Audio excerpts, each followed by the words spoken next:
Good morning, everyone. Please can I welcome everyone to this meeting of Cabinet on Tuesday, the 25th of August from the Walton Suite, Winchester Guildhall. The time is 9:30 a.m. My name is Councillor Martin Todd, Chairperson of the Cabinet and Leader of the Council. This meeting is live streamed from the Council's YouTube channel, and the recording will also be available after the meeting. Subtitles can be switched on, and advice on how to turn these on is set out online. Can everyone please ensure mobile phones are on silent, and can I remind members to use their microphones? In the unlikely event that it is necessary to evacuate the building, the fire alarm will sound.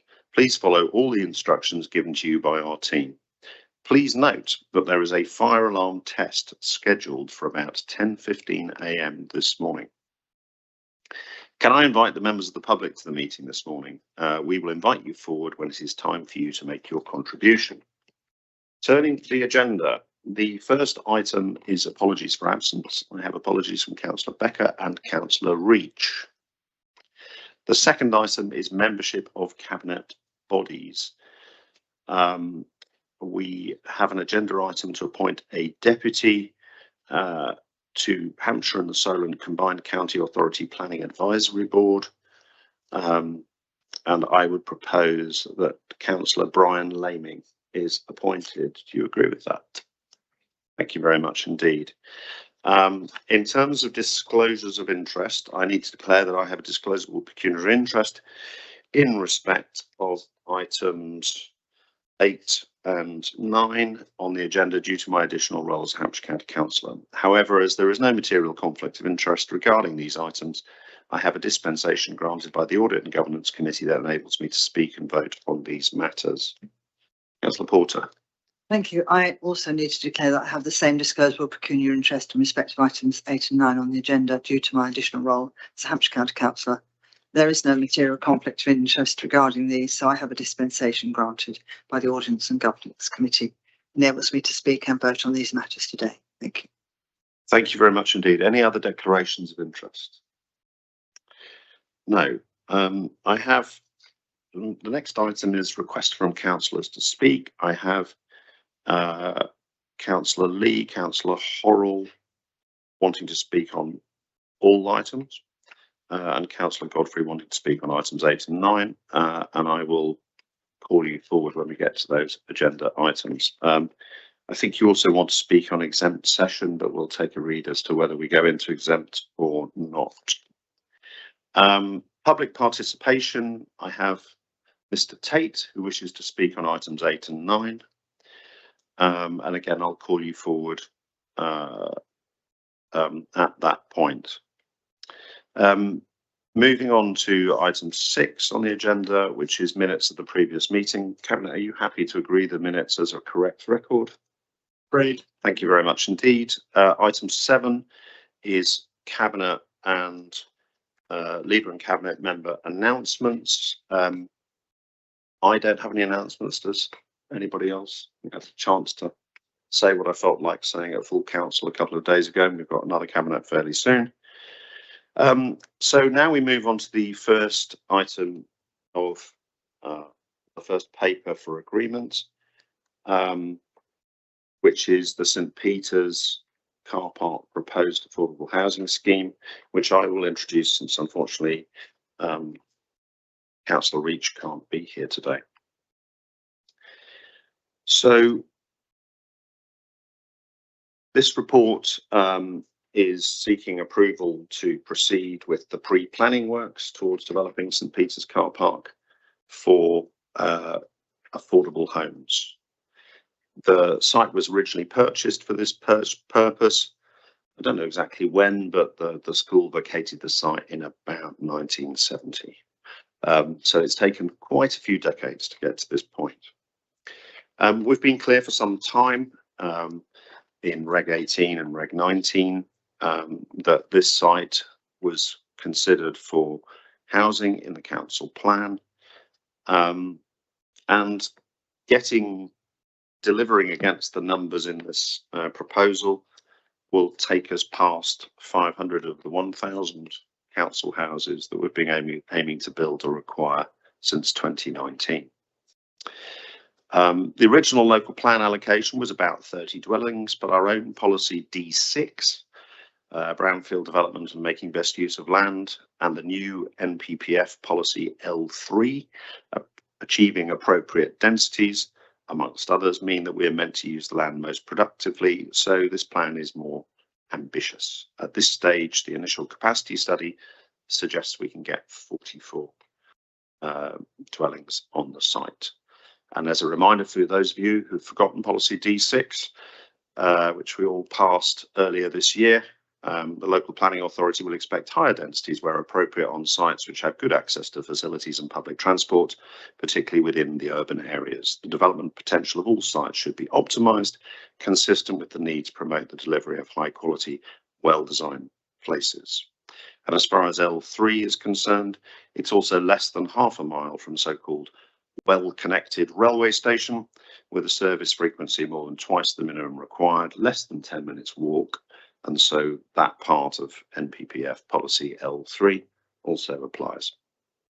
This has been reviewed by scrutiny, and while some of their requests in the minutes are asking Cabinet to recommend things that are already recommended in the paper, such as having a full business case and doing the necessary preparations for a planning application in line with local plan policy, they also asked us to consider the decision-making and reporting process. So I will be proposing a couple of adjustments to the recommendations, adding a recommendation that there are progress reports to each meeting of Cabinet Housing as part of the New Homes Programme report, and requiring that recommendation 2 is done in consultation with the Cabinet member for Good Homes.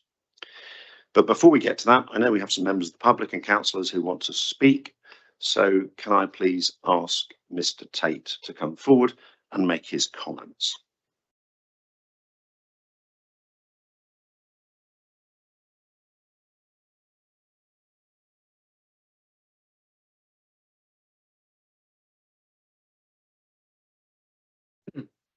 Thank you, Chair, for the opportunity to address Cabinet. I did speak to this paper when it was considered by the Scrutiny Committee last week. I wholeheartedly supported the proposals, and I strongly argued that in view of the climate energy emergency, climate crisis, there should be no parking provision on site other than for perhaps DDA requirements. This is the most sustainable location possible. There will be many people who will want to live here without a car. What surprised me at scrutiny was that there were questions from members over the viability of the scheme. They were asking for a business plan to justify the budget of 480,000. I don't think they really understood. The 480,000 is the cost of working up a planning application with all the technical reports required. It will use the 480,000, if not more. The moral of the story is planning applications are very expensive, as I think probably Mr. Walcott is acutely aware of. In view of the planning application costs, I argued at scrutiny, and I repeat my point, that it will be essential that the council gets a buy-in from the local community, other stakeholders, councillors, and especially ward members need to support the proposals. You must not have a repeat of the Dyson Dive debacle when a recommendation to approve was overturned at committee, losing the HRA well in excess of £130,000. There, clearly, the council couldn't prove to the public and members that the public benefit outweighed the loss of other facilities. In terms of time taken, I would hope that the planning application can be dealt with in a more speedy fashion than 59 Colebrook Street, which is outstanding after a year and a half, and that's only for one dwelling. Quite how that happens, I don't know. If this application is supported, then surely it's essential that the council looks at other city centre car parks for redevelopments, as it did when I was the portfolio holder for housing, which we did with the Chesil Street surface car park, replace that with Chesil Lodge, and that was the right thing to do. Surely Colebrook Street car park is ideally situated for redevelopment for affordable housing. Please be brave. Thank you. Thank you very much indeed, Mr. Tate. And indeed, we will be talking about the reuse of Friars Gate later in the meeting. Upper Brook Street has already been has a new GP surgery on it. So I absolutely understand where it is you're coming from. So I have three councillors wishing to speak. I think I'll take them in the order they're asked to speak. So Councillor Lee, would you like to come forward and make your comments?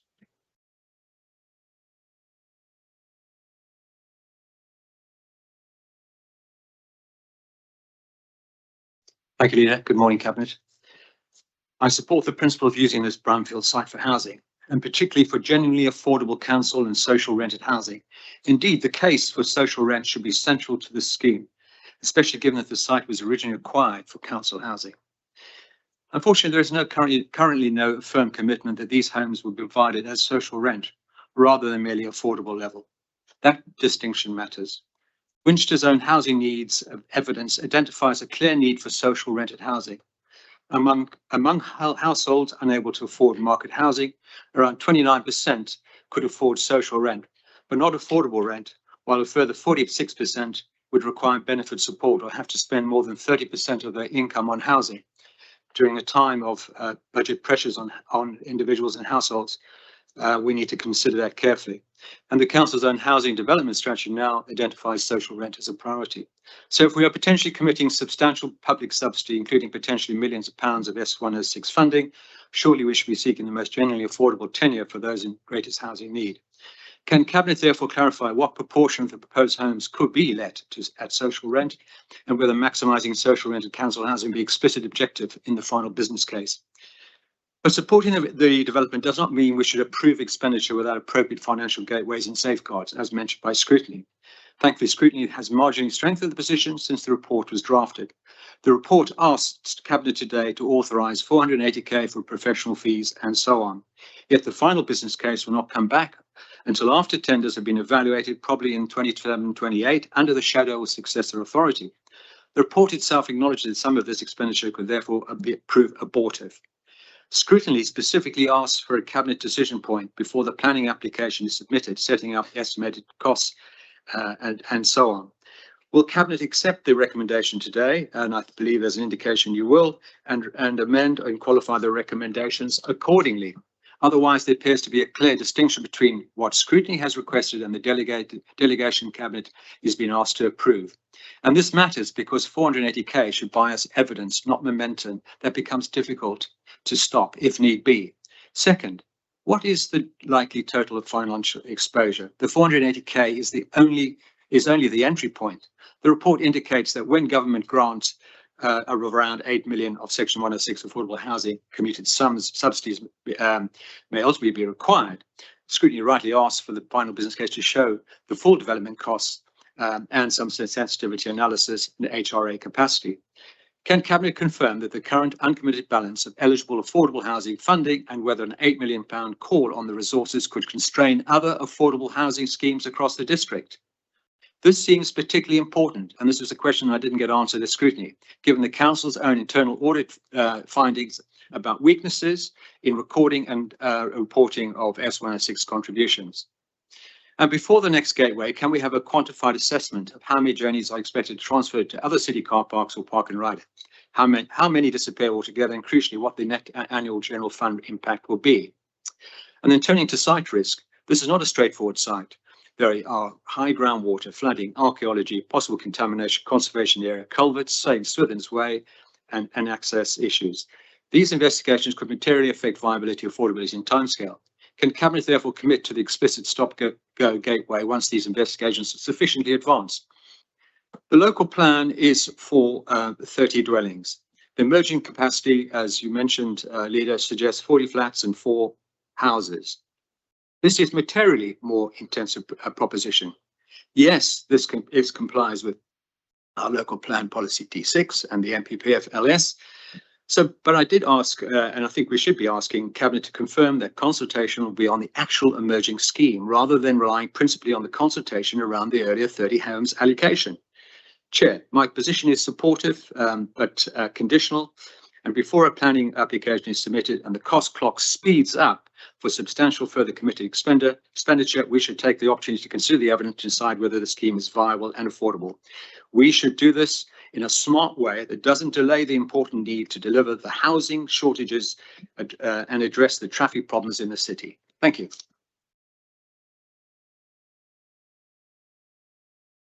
Thank you very much indeed, Councillor Lee. Councillor Horrell, would you like to come and make your comments?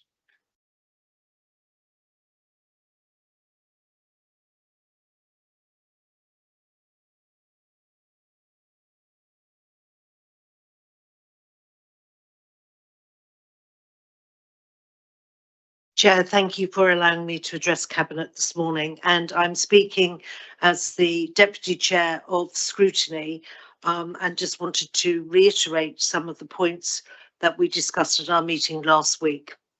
The committee was supportive of exploring the site's potential for affordable and social housing, as already identified in the local plan, and recognise that the decision before Cabinet is about progressing investigations and developing a business case rather than approving construction. The main themes arising from the discussions were the absence of a complete financial model for the scheme. Much was said about that. Understanding the long-term impact on the HRA and the overall funding arrangements required for this scheme. The implications of losing parking provision and parking income, the site-specific risks, and there are clearly some substantial ones, flooding and groundwater particularly, archaeology and potentially contamination. Governance arrangements, particularly given that a future authority may ultimately be responsible for the final investment decision. And the whole issue of social rents and tenure types were also raised. The committee's recommendations were therefore primarily aimed at ensuring that future decision makers receive a much more complete picture of the project's finances, risks and affordability before any final commitment is made. Specifically, Scrutiny asks that the final business case sets out the total estimated development costs, the valuation and transfer arrangements relating to the site, all funding sources, subsidy requirements, expected rental income, borrowing requirements, the impact on HRA borrowing capacity, and long-term HRA business plan sustainability and sensitivity analysis for key risks. We know from the budget process that this is an ongoing issue for the HRA. And also, of course, that the land currently sits with the general fund, not with the HRA, hence the important aspect of valuation.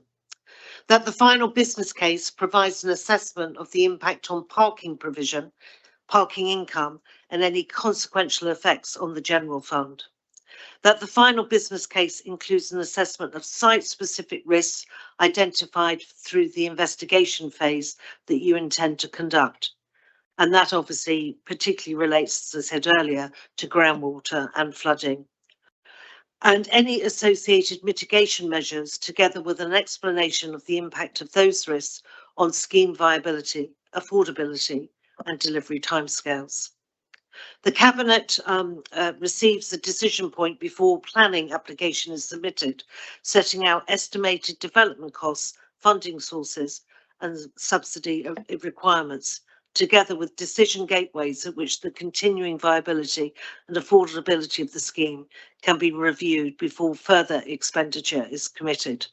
And it was clear, Chair, from the meeting that some sort of stages and gates process, some decision points, given the high level of investment for the investigation, would be very welcome. Consultation with residents was also raised, Chair, if you recall, in the meeting, and the fact that this site has been consulted on just 30 houses as part of the local plan process, and as already raised by Councillor Lee, that the consultation process going forward should be on the new proposal with the additional homes that you're proposing. Thank you, Chair. Thank you very much indeed, Councillor Horrell. And finally, Councillor Godfrey.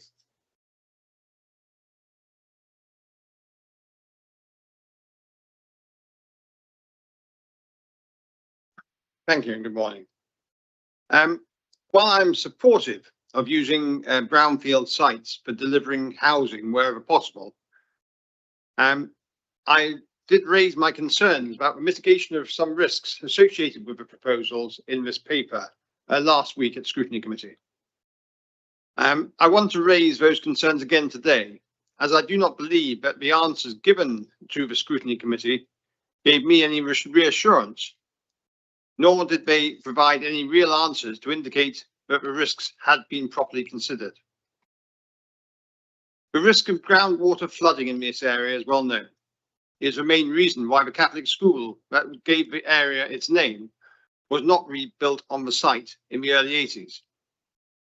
While significant flood prevention work was carried out by the city and county councils following the 2014 flooding, this was to prevent the river from spilling over into the homes in Gordon Road and Park Road. But there is nothing that could easily be done to prevent groundwater flooding. What has been done to assess the risk of flooding on this site, and what steps will be taken to deal with that risk? The report is dismissive of a risk that the loss of 150 car parking spaces will impact on visitors, residents and businesses in Winchester. There seems to have been no study or research into this impact, just an assumption that another car park will accommodate the displaced vehicles. Which car parks can take up this extra traffic? The recent loss of more than 60 spaces in the Brooks car park and the imminent loss of 70 or so spaces in Friarsgate car park, along with the loss of St Peter's car park, will remove around 300 spaces in the city centre. I do not believe that those drivers will find somewhere else to park nearby, obviously having driven twice round the one-way system before they work that out, but will lead to Winchester being a less attractive place to go to and inevitably affect the local economy negatively. Will the portfolio holder assess the true impact on car parking before the council is committed to build on the site? Finally, I want to add my voice to those many others concerned about the risk that cost overruns will sink this project. Nearly £500,000 is to be set aside for professional fees and pre-planning works, which seems very high. Major projects that I have been involved in normally allow 1 to 2% of total project budget for these costs, indicating that unless we are overpaying for these fees, the new homes delivered here will certainly not be affordable, even in Winchester. Even if a grant was received from Homes England or elsewhere, the cost for each home will still be excessive. It will still be the taxpayer funding the overspend. What steps will be taken to reduce the project costs to prevent it becoming undeliverable? Thank you. Thank you very much indeed. So a few points raised there that I think would be useful to discuss with officers. So first of all, there was a discussion about the nature of the business case. My understanding, and I don't know if the Mrs. Keys wants to answer this, is that recommendation 5, asking for a final business case report. I don't think there's anything that's been talked about today that isn't automatically included in that. Is there anything in the scrutiny recommendation that wouldn't be covered by a final business case report? No, I don't think so, Leader. I think, as I said at scrutiny, we've done a very high level initial appraisal at this stage. We need the budget that's asked for in this report in order to work up that final business case, and that business case will look at the impact of all of those areas that have been raised, all of those concerns. Thank you very much indeed. And then in terms of the planning process, it may provide some reassurance to colleagues if they read policy W3, which relates to St Peter's car park.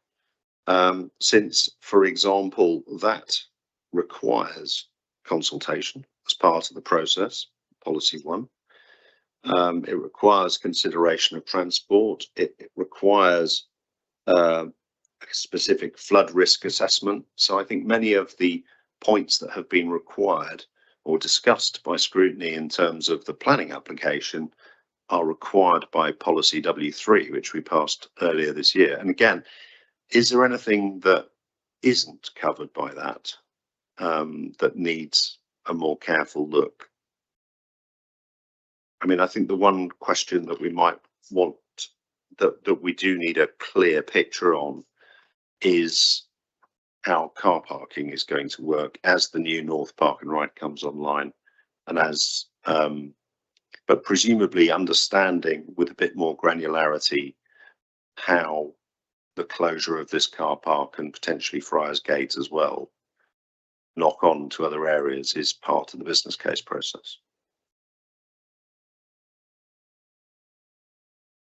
Yes, thank you, Leader. Of course, that when it comes to it, we can assess the current patronage of the other car parks in the city centre and what the loss of the spaces here would mean in terms of displacing those spaces into other car parks, to give you some reassurance there is capacity to pick up what's lost from St Peter's at the time we presented the full business case.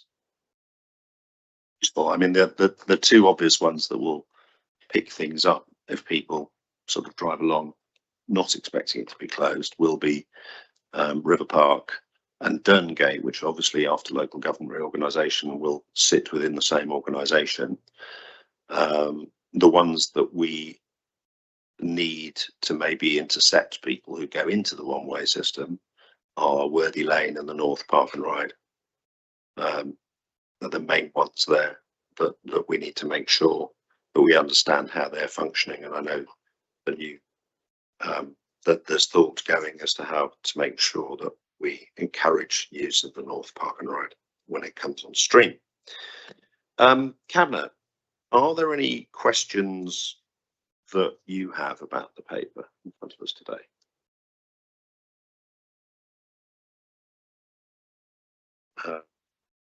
In terms of the professional fees, the exempt paper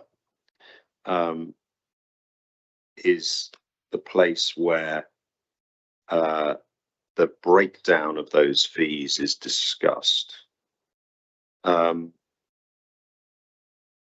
Is that something that colleagues are keen to discuss, or are you reassured by the detail that's in there and don't have any questions? Councillor Cutler. I'm reassured by the detail within the exempt and have seen no wish to discuss it. Are there any points, Deputy Leader, that I've missed that we had from colleagues that haven't been addressed? I think the combination of the planning policy and the Yes, I think you've covered the broad areas. One of the things that struck me here was that this paper is to authorise the funding for the work. It's clear that if we've done the work, then the business case will include all the information for that work, and similarly the planning application. So I think the only question is that arose out of scrutiny really was about the decision points, and we were fairly clear at the scrutiny committee that reporting through this process to the Cabinet Housing would be effective as part of the New Homes programme, and I think the only question mark is around the request for a decision point before the planning application is submitted, which I think you covered, and I would agree with. It's rather than the full cabinet decision that it is in consultation with the cabinet member, so that the cabinet member is absolutely clear what is happening. So I'm happy with that approach. Thank you. And actually, while I remember there was a point raised by Councillor Lee about social rent, and the cabinet member, I think, was clear at scrutiny and has also been clear to me that very much our intention is that everything is for social rent, with the possible exception of a couple of houses, 2 houses, 4 houses, which might be shared ownership. but everything else would be social rent. But we are very dependent on government funding and clarity as to how the resources that come from government match to the ambitions that they're stating. Okay, so I want to make a couple of recommendations that I'm going to spell out so that we're really clear about them. The first one actually picks up on the point of Mr. Tate about the importance. I think one of the lessons from our experience at Dyson Drive is not to treat political issues as if they're purely technical ones, which is part of what went wrong in that particular situation. And so on recommendation 2, after the work, so I would like to change recommendation 2 to authorise the corporate head of asset management in consultation with the cabinet member for Good Homes to prepare and submit a planning application for the redevelopment of St Peter's car park site. And I would expect the cabinet member in that case to be mindful of that need for engagement with councillors and the community, not least because that's in the planning policy. And then the second recommendation, probably after number 4, is to request progress reports to each meeting of Cabinet Housing as part of the New Homes Programme report, to make sure that as we go through the process, people are receiving updates on the process. I think that's probably enough governance, and it is important that councillors and the public will have a chance to input when we get to the point of the planning application, of course. And again, I would expect, or maybe just to confirm, in terms of the decision making to go to planning, there will be, we should at that point have confidence that the final business case report will be viable. But I think it is worth just knowing that the cabinet member has a chance to input on that as part of that decision making process. I don't think we need to change the recommendations to do that. So those would be the changes I'm making. So taking that paper with those amendments, is there any debate from colleagues? Councillor Lerney. Thank you, Leader. I'm very supportive of this proposal, but I did want to cover a few of the issues that were raised around parking in the town. While the decision to buy St Peter's predates even my time on the council, I did actually discuss this with some of the councillors who made the decision originally, and they were very clear that it was bought to be a temporary car park to be turned into housing at a future date, which was originally hampered by effectively the Conservative government moratorium on council house building. It's taken us a long time to get to the point where we're ready to actually fulfil that original commitment to close the car park when the Brooks Centre opened. As the Brooks opened 36 years ago, I think it has taken us quite a long time to get there. But also, when I joined the council, there was simultaneously a pledge from both the City Council and the County Council to reduce parking spaces in Winchester Town in line with the building of the St Catherine's and Bar End, Barfield park and rides. This was entirely in line with what was then the a joint agreement around the Winchester Movement, what was then the Winchester Movement and Access Plan, which was aimed at reducing traffic in the city. And I think it's really important that we have kept that thread going through and are continuing to aim to move cars from the city centre, reducing congestion and move them slowly out. Clearly, there always will be people who need a car to come right into the centre. There is capacity at River Park, and it's also worth pointing out that we will have another 200 parking spaces available at the north of the town at Kings Barton before there's any chance of this redevelopment taking place. So as the cabinet member with responsibility for parking, I'm comfortable that this is taking us down the right route. And of course, we will be discussing, not directly, but with the discussions on central Winchester. Again, we are moving closer to that environment, which will have fewer cars in it. But that doesn't mean it will necessarily be less convenient for people to get into town. Thank you, Councillor Loney. I think Cabinet didn't necessarily want to go into exempt to talk about the details of the cost, but I do notice that Councillors Lee and Horrell had put their name. I don't know if that was a if you do go into exempt, we'd like to talk about it, or a specific request. It's an if you do. Okay, so since we're not, you're fine. Good. Thank you. Councillor Porter. Thank you. I'm really confident that the points that were raised at scrutiny about the design of this site have been addressed in the local plan policy, W3. It's very extensive. It relates to the comments made at the consultations in both Reg 18 and Reg 19. It even addresses actually the important other the other benefit of this, which is to provide a valuable linkway for pedestrians and cyclists through the site, showing that we are really committed to people walking and cycling from the east in the east-west direction as well as the north-south direction. I'm really confident that this policy also shows that the indicative number of homes was 30. It didn't state it was going to be 30.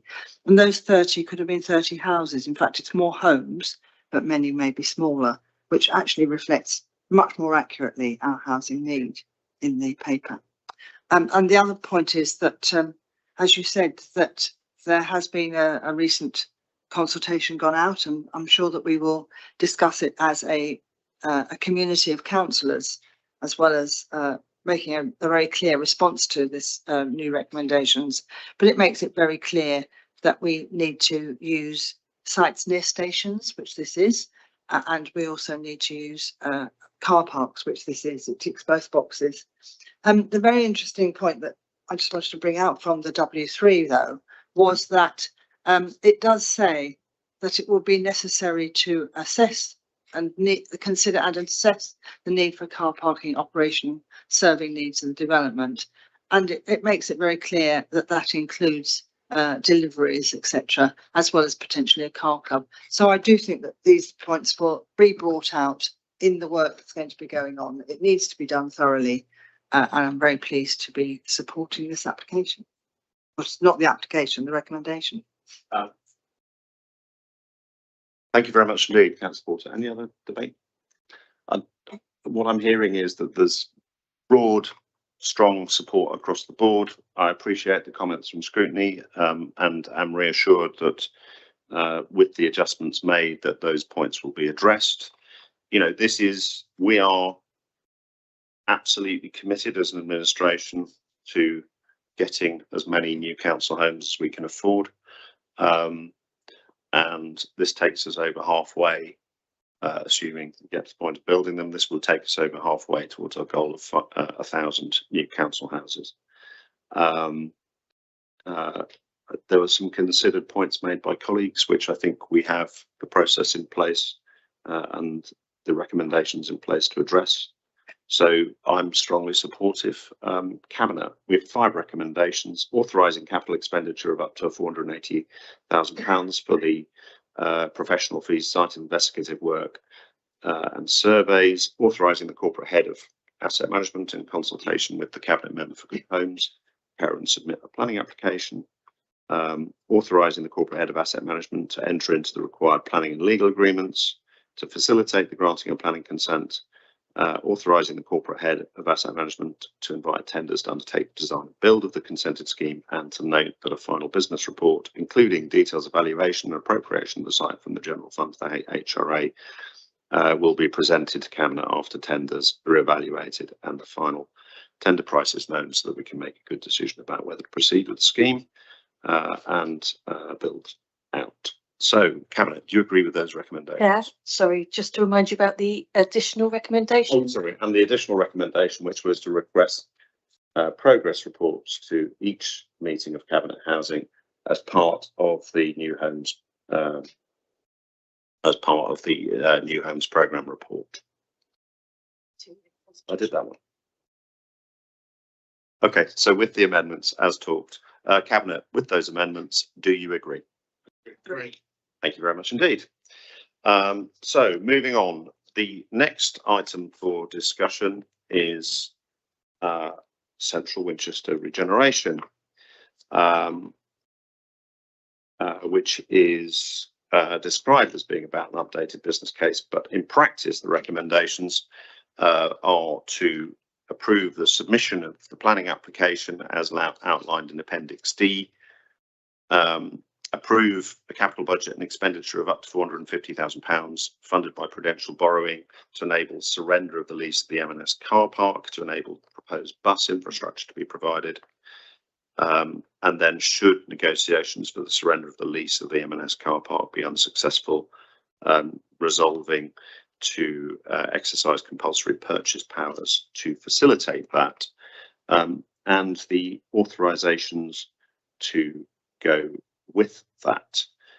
The paper lays out what we're proposed to get: 232 homes, 3,619 square metres of commercial floor space, 6,600 square metres of new public squares, streets and routes, 1,275 square metres of children's play space, a new Wool Staplers Square, the opening up of Abbey Mills Stream, retention and use of King's Walk and the Antiques Market, 64 new trees, mostly car-free development, 587 cycle spaces, net zero operational carbon on site as the target, fabric first design with air source heat pumps and photovoltaic panels, BREEAM excellent for non-residential floor space and new public spaces in Middlebrook Street and the western part of the existing bus station.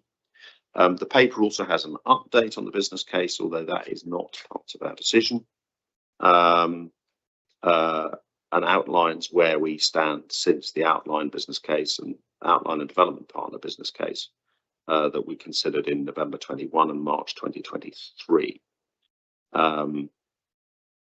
So that's what we're being asked to do today. Note the business case and agree the applications and the sorting out of the M&S car park, and then recognising that the business case is not the final deal, but that there's continued negotiations as far as the commercial terms within the development agreement are concerned. This has been a very long journey indeed, and effectively a decade ago there was a decision made that we would anchor this regeneration on regeneration, taking a rundown area, making it work better for the city and for the district, making the city stronger and the wider area stronger, and ensuring that we have a scheme that is developed in consultation with our residents and is supported by our residents. And there have been choices along the way that have had implications to the financial position. We set ambitious goals in the SPD in 2018 and the scheme goals in 2021. And on top of that, we have had changes to the economic situation. Wars in Ukraine and Iran have had a significant effect on construction costs, and these have grown 5 times faster than property incomes and revenues, and a difficult funding environment, particularly a national one, where places like Winchester have somewhat fallen out of favour with the government. Development projects across the country are being cancelled or put on hold, and housing construction has slowed dramatically. And these are all things that are different from when we started the project and first looked at that. But despite that, we want to drive ahead. It's time to make it happen and get it done. You will be hearing later in the meeting from, after we've heard from councillors and Mr. Tate, from Matt Woolger, from Jigsaw about our ambitions and plans, and the proposal that we want to authorise to go to planning. And it's important to note that we're not locking the finances at this time, and we'll continue to seek funding and other means of improving our position. As it says in paragraph 2.7, the financial position may change between now and land drawdown in response to market conditions, development values, construction costs, and other economic factors. And as part of that change, we will continue working to improve our ability to deliver affordable homes. A big factor is whether the money that the government has talked about for council housing becomes available. Almost every single business case up to this point has been able to assume money from Homes England, but this one hasn't been able to. And as we started the meeting today, we're not just committed to delivering affordable homes, we have the record to prove it. Ultimately, though, the decision in front of us is about what's right for the city and a positive future for our city. We've always talked about bringing new life to a timeless city, and I believe this plan will do it. We can't stand still, and we have plans that take us forward. Busy streets, stunning public spaces, attractive buildings, well-connected, pedestrian-friendly, bringing together a blend of homes, workspaces, culture and public areas in a way that is truly Winchester, that does justice to our city. At a time when others are stopping or delaying their plans, I know some want us to stop and start all over again. And that's really the point we've reached. Do we go ahead or do we start again? And I believe we need to go ahead. So I think it may be best actually if we take Matt's presentation first, and then I will ask, after that, I'll ask the public to make their comments. Thank you, Chair.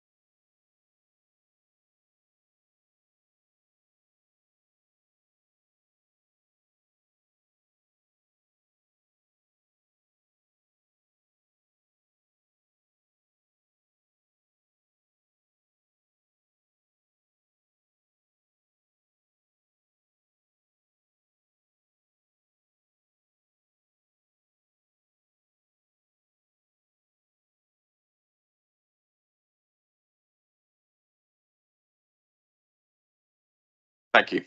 IT delays aside, let's move on.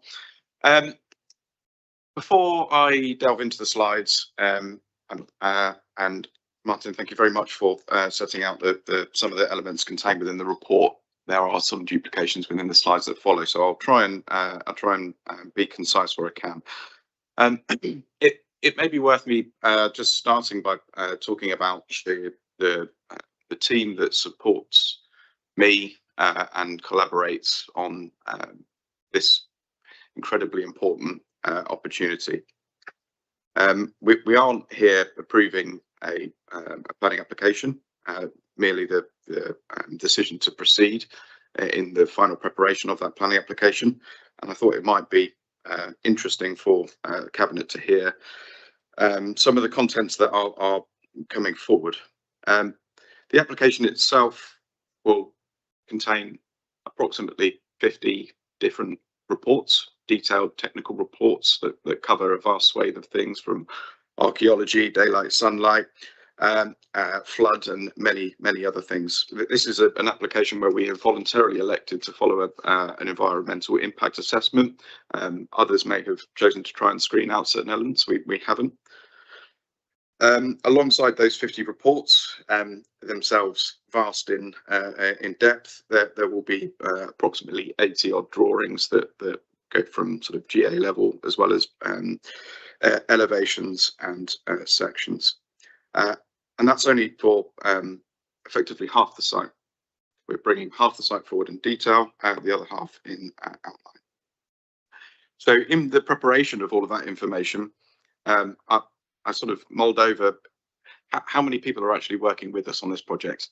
And I had a quick look, and there are around 25 different consultancies, each on average with 2.5 people. So whilst the Jigsaw team is sort of 4, 5, 6 people on the day to day, there is a team of another 60 odd people that are working pedal to the floor to make this opportunity come forward. Next slide, if I can just grab that. So this is the slide that looks at the ground floor plan. I won't read out the bullets on the left because I do think that they're contained in the report, but I'll just indicate what the ground floor is showing us on this slide. You can see in blue areas which will be allocated to commercial uses, so whether that be food and beverage or retail or another commercial use. And sort of looking at that first phase, you can see the activity would be centred along Middlebrook Street, together with the very active and successful, I think, meanwhile use at King's Walk, together with the Nutshell. We want to sustain that and continue that into the future. In the second phase, we see Coitbury House as a fantastic opportunity to start to do some more of that type of creative use. And there's a little bit of ancillary commercial on the northern edge of Friarsgate there, together with a very exciting opportunity in a commercial space that will face onto Wharf-Stapler Square when we get to that side of the site. On the upper floors, you can see in the sort of the rose and red colours, different size of unit types. So above the ground floor, we are predominantly residential in tenure. As indicated, we are bringing forward a hybrid application. The first phase shown in amber is our first phase, and the blue outline shown here, sorry, the blue shading shown here is the outline application, which will come forward with reserved matters once we're underway with the first. I like to always retain the blue outline that runs down the Broadway and around the Brooks and Middlebrook Street car park. This is the SPD area. This application will be the first step, if you like, in delivering the vision of that supplementary planning document area, and we believe it's a meaningful contribution to that overall vision. As a part of this, we will be improving and amplifying the routes that run around the site, but I'd like to just sort of draw focus to the dotted lines on this image, which is the permeability that we bring to the site. East-west links, north-south links, weaving in and around King's Walk and the Old Antiques Market, but also east-west links that sit to the north of that, as well as a new north-south link between the two buildings in that first phase. In the second phase, we form alongside the deculverted river a new primary route that runs through that side of the site, as well as further east-west pedestrian links in the second phase when we get to it. A short note here around wider infrastructure, which is in the second phase, and as a under reserved matters when we get there, we will be further amplifying our proposals for the bus infrastructure, which will be required in order to implement the second phase. You can see in orange there the route that buses will take in that second phase, which is looping round from the Broadway, up around Friarsgate, down Tanner Street and Silver Hill. Importantly, I like to always picture here that there will be no new bus that comes down Tanner Street and Silver Hill that doesn't already currently follow that route, and all buses that go to the Broadway currently will continue to do so. We move to an image now. We're approximately stood at the entrance of the Brooks, looking east. So you can see King's Walk with this activation on the right-hand side of this image, with the upper floors being repurposed to residential. On the left-hand side, you have a building designed by Henry Hale Brown, and there is a view through to the former antiques market, but you can't quite see it in this image. This image is as if you followed that route all the way through, looking through what is currently a loading bay and bin store at the bottom on the ground floor of King's Walk. You can see here the antiques market opened up underneath, and you can just about see through to the other side, which will lead you straight the way through to the Brooks Centre. On the right hand side, you have a building designed by East Architecture. Now, it is as if we've just walked underneath that archway through King's Walk, now facing the East building on the right hand side, with the refurbished facade to the antiques market on the left hand side. Currently, this facade has a toilet block attached to it, which is a rather unsympathetic addition to the building. We're very keen to remove that and refurbish that facade to return it to its former glory. This is an image looking south, as if you've just walked down from Friarsgate, with that same East building on the left-hand side and the other side of the Henley Hale Brown building to the right. And it's a little difficult to see on this screen, but actually you can see the antiques market at the bottom of this image. This is the only view that we've included on the second phase of the project. This is a phase that we're bringing forward an outline.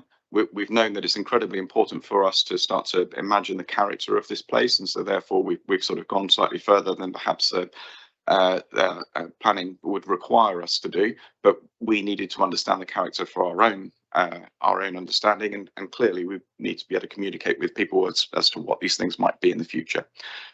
Grey boxes are not very helpful in articulating these things.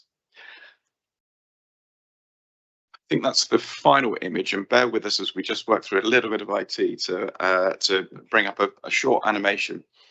And while we're just loading that, I'd like to just give a bit of a caveat as to the nature of this animation. This is something that we prepared again for our own benefit to help us understand what a place begins to feel like as life comes to it. A still image is interesting and useful, but there's nothing better than seeing things moving around, as well as a camera image moving around. So you don't just see one section of a building, you actually start to see the different sides of it and how it behaves when people are moving in and around it.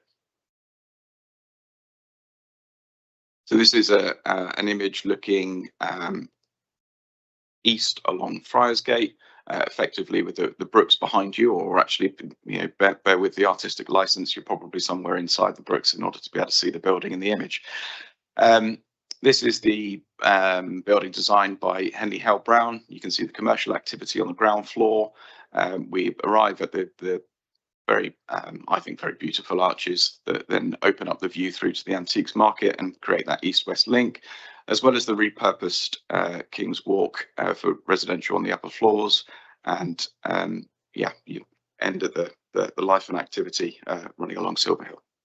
Thank you. Thank you very much indeed.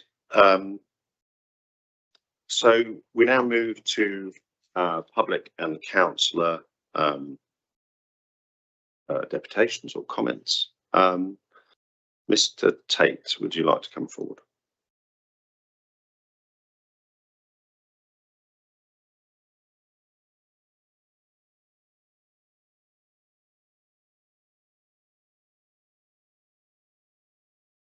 Thank you, Chair, for the opportunity to address Cabinet. Again, I spoke at scrutiny last week and strongly argued against the recommendations. I believe that this is a second-rate set of proposals which offers virtually nothing to the people of Winchester.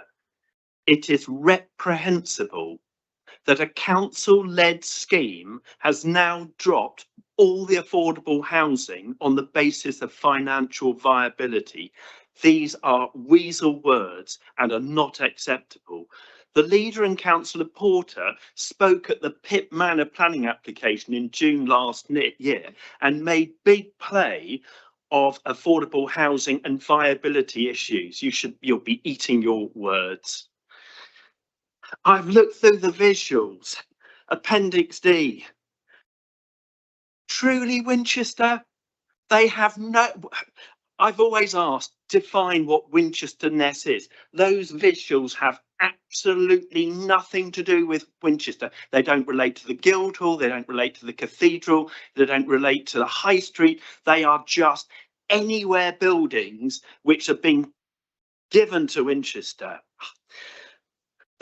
The leader criticised the proposal for the RAOB development in Cross Keys Passage, yet he defends the retention of King's Walk opposite, which must rate as Winchester's ugliest building in the city centre. The council is wistfully giving up the income from those assets of just under £700,000. Although it means nothing, the much maligned Brook Centre, as I repeatedly tell people, that generates the city around £650,000. So people may not think it's the best building in Winchester, but in terms of what it delivers to citizens, £650,000 is real benefit. This project offers nothing of that nature. At scrutiny, a number of members pushed the leader to say at which point the scheme should be abandoned because it wouldn't deliver meaningful benefit to the city. And it felt as though we were getting close to that. The leader defended continuing with it. In my view, it has dropped below the threshold to give this city any meaningful benefit. And it dropped below the threshold when you jettisoned the affordable housing, although it means nothing to Winchester. You need to just abandon this project and sell the site to people who are capable of delivering the scheme. And there are still a few people who may be able to do that. Thank you.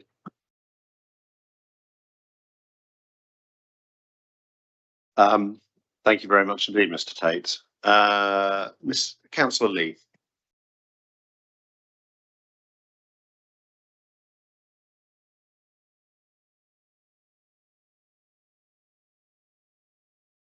Thank you, Leader. I want Central Winchester regeneration to succeed. I think we all do. There's much to welcome with this regeneration scheme. New homes, substantial public realm, reopening the Abbey Mill stream, reusing important buildings, more trees, better pedestrian connections, and strong environmental ambitions. But currently, there are significant and material differences in the business proposition from the one originally envisaged. Affordable housing is gone. The hotel is gone. The anticipated 3.4 million capital receipt has gone. Replacement income is gone. Public investment has increased. And the jury is out on future bus arrangements.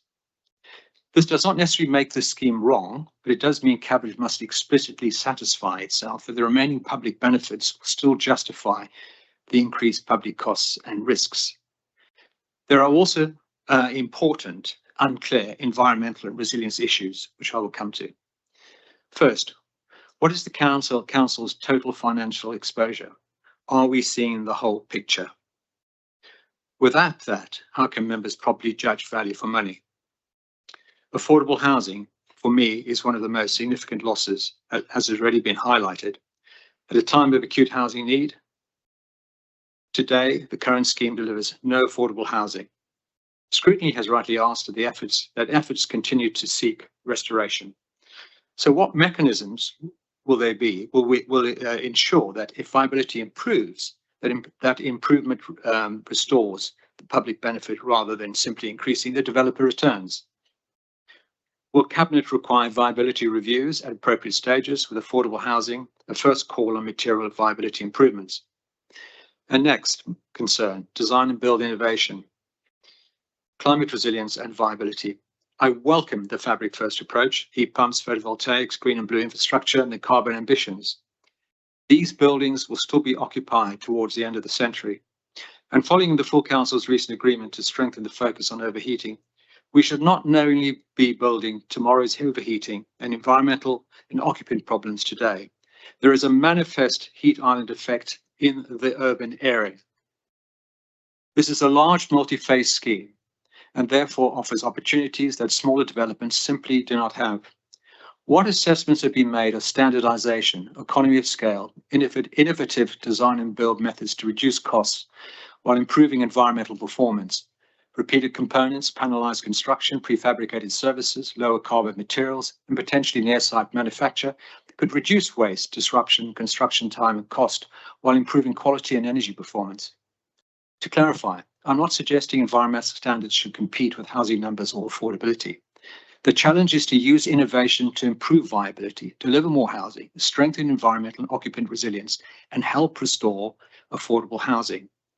With efficiencies of this type, this development can surely do that. My next concern is why unconditional landowner approval now?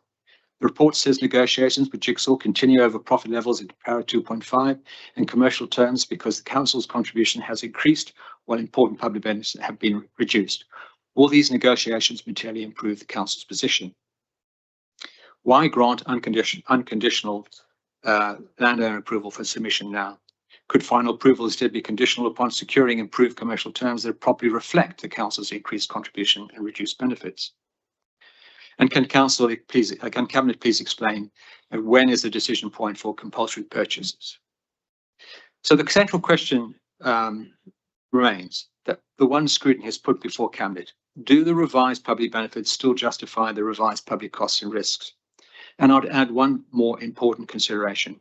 How will we use the scale, innovation and purchasing power of Central Winchester Regeneration to restore public benefit, the affordable housing, while delivering the highest environmental resilience to the climate of the future for our occupants, rather than merely the minimum standards of today?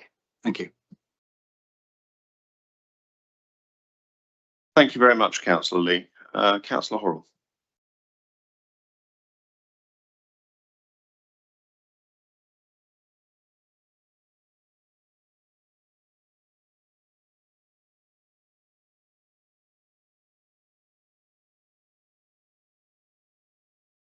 Chair, thank you for allowing me to address Cabinet again this morning, and I'm here again in the capacity as the Vice Chair of Scrutiny. But actually on a personal basis, you know that I couldn't be more of a CWR champion if I tried, normally waving my copy of the SPD. But I must admit I'm currently in a terrible dilemma about the project. Back in 2018, after the aborted Silver Hill project, thousands of people came together to support the supplementary planning document which was agreed. And I'm pleased to say that the developers have embedded that in their thoughts. But sadly, at this point, we're going away from many of those things that we aspire to.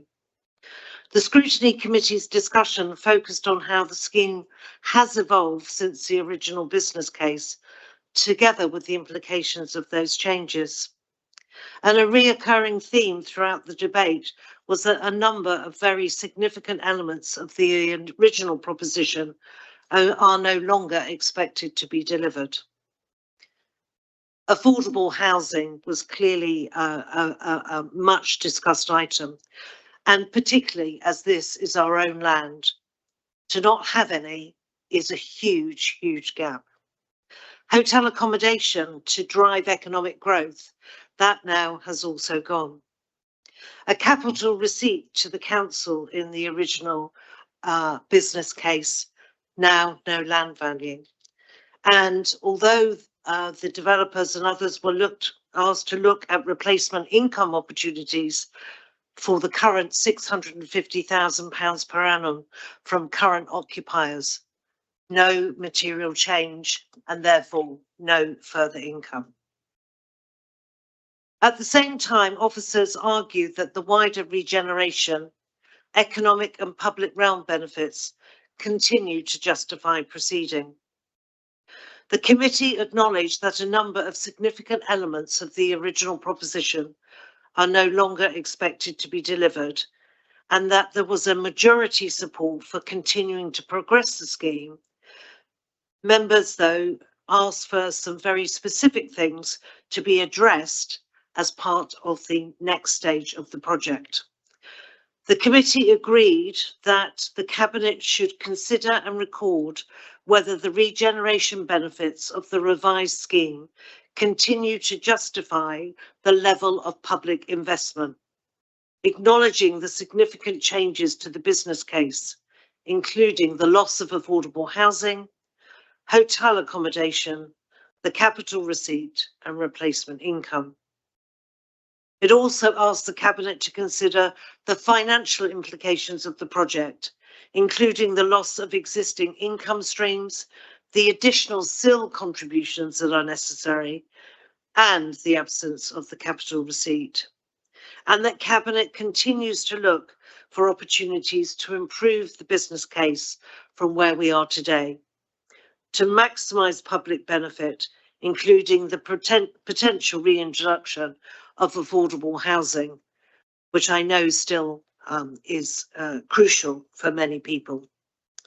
So, Chair, I think it's, apologies, at scrutiny, we had significant discussion about this project. We all know the aspirations that we have going back many years, and we know that many people would like to see us progress and actually do something in this important part of Winchester, but not necessarily do something that actually doesn't meet all of the requirements that people have so earnestly sought over many, many years. Thank you.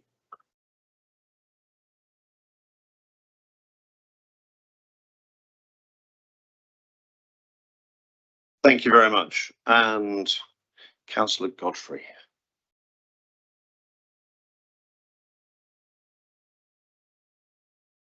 No, finally.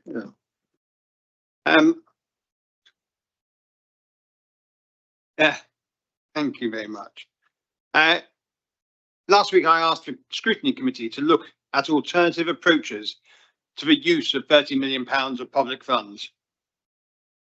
This report states that there are no options worth considering, which is just not true.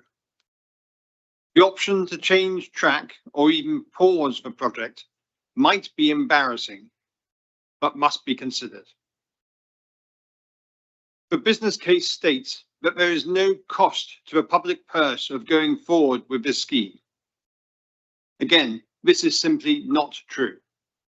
The council owns land on this site worth at least £25 million, which brings in rental income of around £650,000 a year.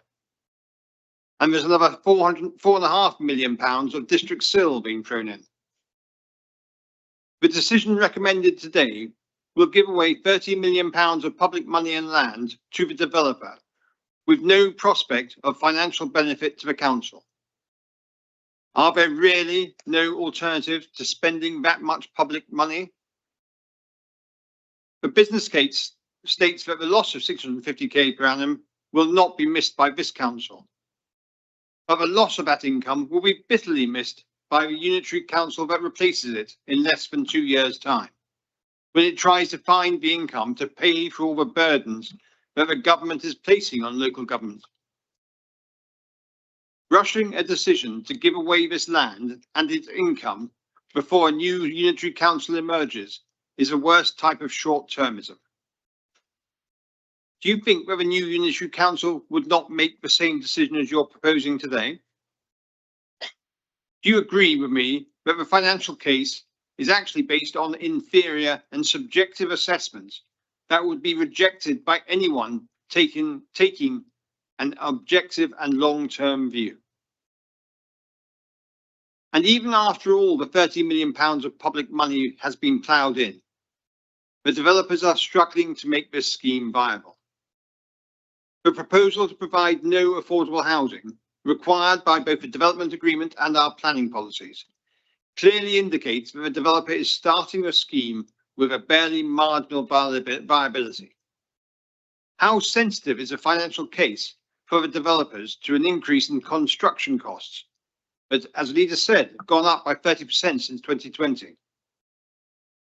The stock market is displaying clear signs that there will be a major reset next year.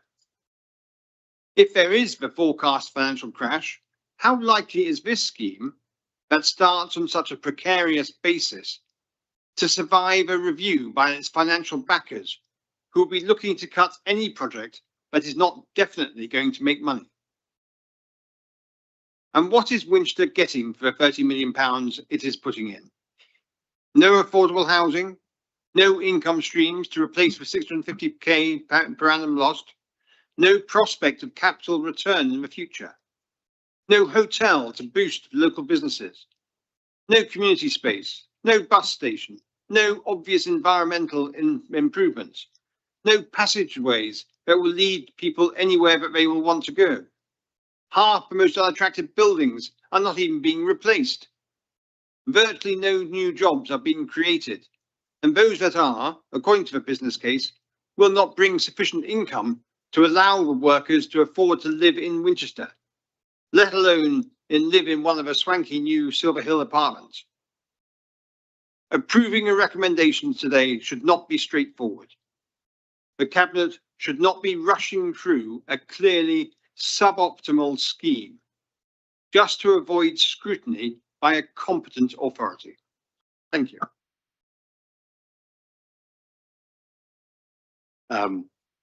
Thank you very much indeed, Councillor Godfrey.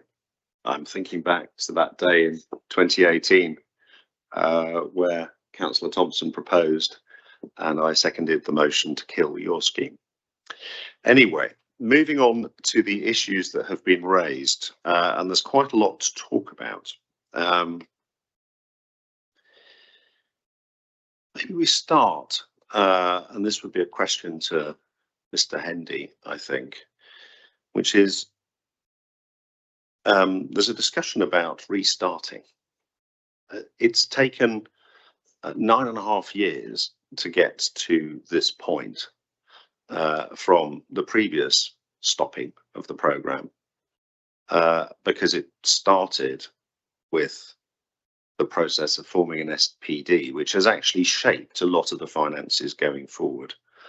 To be absolutely clear, the viability calculation done on the SPD, which was agreed by a cabinet where two of the people who've just spoken were members, did not allow for the recovery of the money spent to assemble the land and the delivery of affordable housing.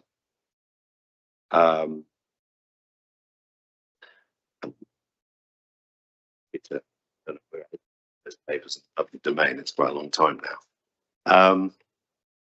How long does a project like this start? Because effectively, if we are to fundamentally change the way it works, you have to start from ground zero.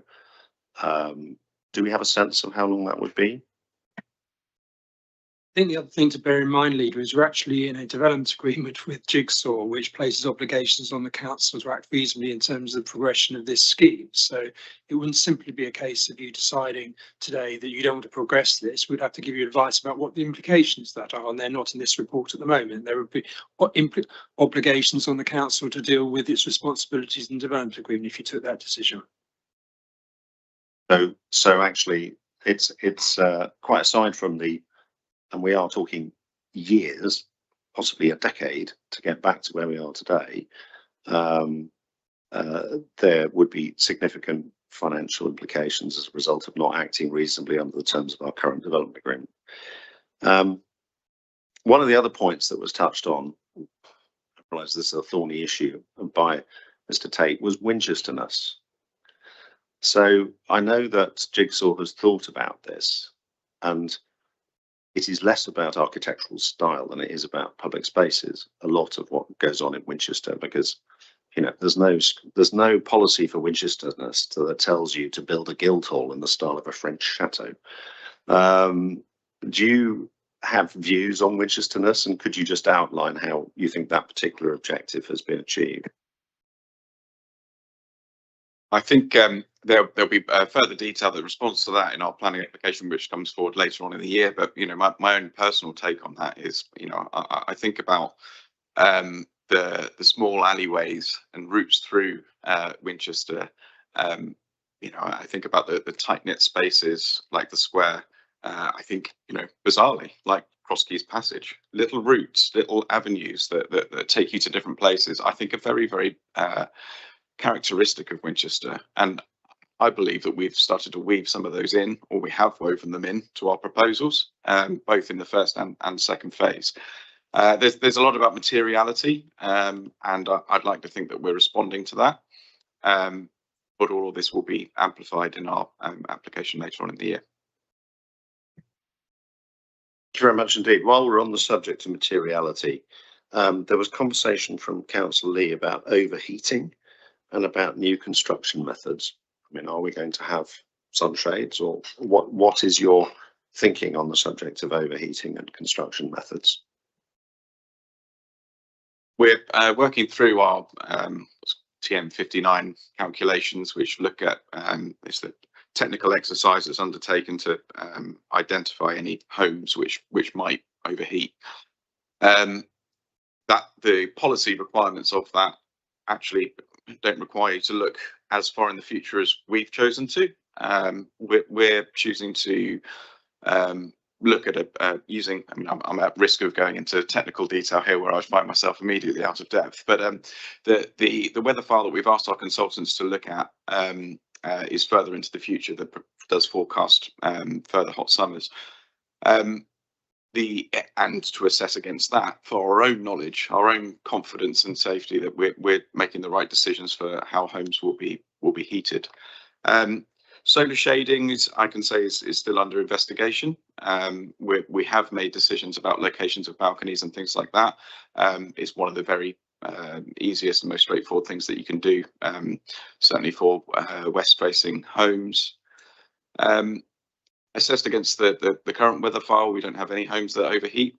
And I have added confidence that with our choice of heat production, bizarrely, in our air-to-air heat source pumps, air-to-air heat pumps, the system there can actually be turned in reverse, which allows a degree of temperature lopping. It's not comfort cooling. It's not. We're not trying to work in things that would really push our energy use intensity right up, because that's a negative thing overall, pushes up people's bills. But the very same system that we'll be putting in to heat hot water can also be turned in reverse in order to reduce the temperature slightly, which does help us with that future weather file too. Thank you. And what about new construction methods? But I think it's fair to say that the scheme to date has been designed with a degree of flexibility in mind. We build all over the country in using different methodologies. We're quite fond of SIPS panels, using timber where we can. The difference here, I suppose, is that we're primarily not building sort of townhouse typologies. It's largely more of a flatted typology, which means we'll have to look to slightly different methodologies. Not at Igloo, but elsewhere in my career, I have used volumetric modular construction, which is interesting. Whether it would be appropriate in this location, I'm not 100% sure yet. That market has changed, certainly since I used it. But as we go into it'll be a post-planning activity primarily. We've left flexibility within our planning application drawings that allows us to build in a variety of different ways. And during our stage 3 RIBA design, we'll be really settling on a construction methodology, probably working in tandem with the contractor that will help us build it. And I suppose that ties into an important point, which is the business case we have in front of us today is a moment in time, a particularly difficult moment in time for the construction industry. And so as you get better costs, as the government funding environment changes, we would expect to see change. I mean, are we expecting to see change in the business case as time goes forward? How does that work, or in the valuation? Any changes in the business plan are governed by the terms of the development agreement. So Nick, do you have any perspective on how things normally work in this particular situation? Yeah, thanks, Chair. So the development agreement just mentioned there is a fairly robust set of requirements and guidelines, and the process is clearly outlined. So which is a huge strength. And back to the original question, it's a huge part of the partnership that you have built with Jigsaw, as Simon said. I think the opportunity, obviously, this is a phase scheme, and the planning process in its own right has the requirement of looking at viability and the performance of the scheme as it goes through that. Phase 2 will offer that opportunity as well, in terms of timeline and the opportunity for hopefully some sunnier economic climates to come through. Also, you're probably seeing the headline in the press this morning around the government's ambitions for supporting affordable housing, etc. And it'll be interesting to see how that develops as well. So all in all, there is that ability to bring that in as the scheme develops and evolves.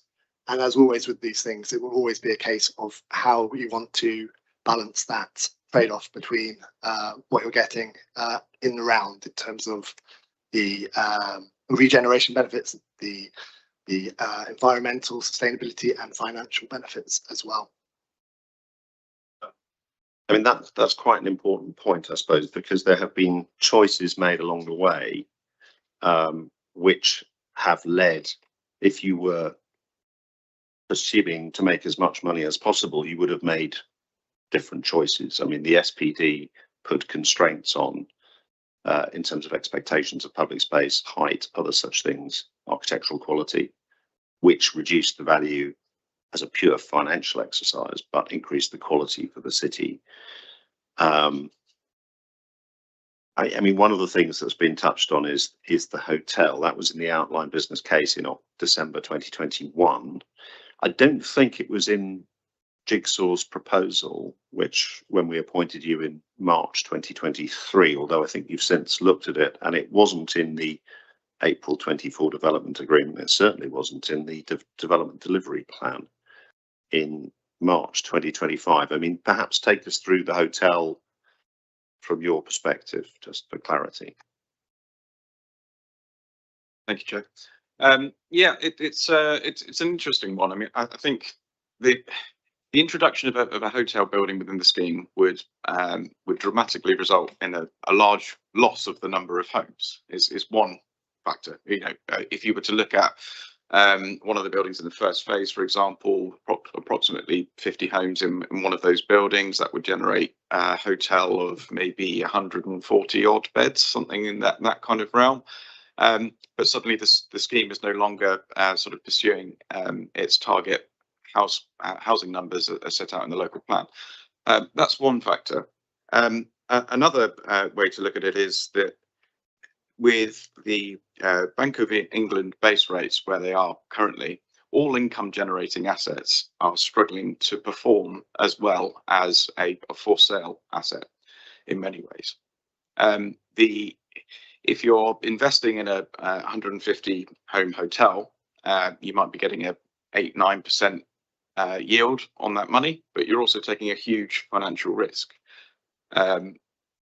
A lot of people, a lot of investors are taking the decision that they would rather leave that money in the bank with no risk. And that was one of the things that that sort of pushed us away. We also looked at purpose-built student accommodation, for example, which is, whilst it has a very different impact on local community and its behaviour as a building, actually its design and its the underlying economics of a student building versus a hotel are not that different.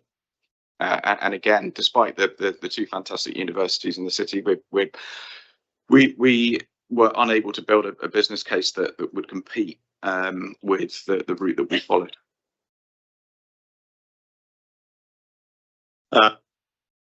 Thank you very much indeed. On the replacement income, I mean, this is something touched on in the business case, and I think Mrs. Keys may want to answer on this, but I'm not aware that we've ever had a business case that delivers both a capital receipt and replacement income. It's always been one or the other.